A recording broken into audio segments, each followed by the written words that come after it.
we didn't cut this one, but I watched it last night with my husband, and this was his favorite. His favorite was when you interviewed Congressman Mark Takano, Democrat of California, first openly gay person of Asian descent in Congress.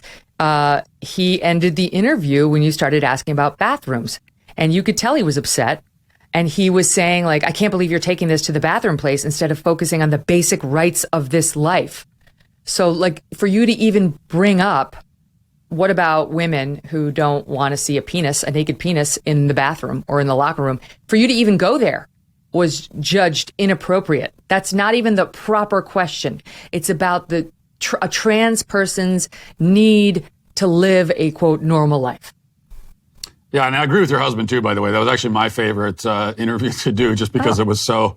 maybe it's my sadistic side of me, but he was just so uncomfortable. And plus, he's a politician. I'm not a big fan of politicians. So, and you could tell me, we sat there and talked for a while, and he wanted to get up and leave the moment he realized that I was going to ask real questions. And he still sat there for a while before he finally did storm out. But the question that I was asking him when he did finally leave was obviously totally legitimate, and it was a policy question, right? Because we were talking, he's an advocate of the Equality Act, which would be a federal law that just basically encodes gender ideology, imposes it on a federal level across all states and localities. And that would mean, among other things, that now, according to the federal law, biological males they now have a human right to access female spaces. That's what the Equality Act would declare. So my question was, well, what about, I understand what you're saying is that there are males who would feel uncomfortable if they're not given access to those spaces.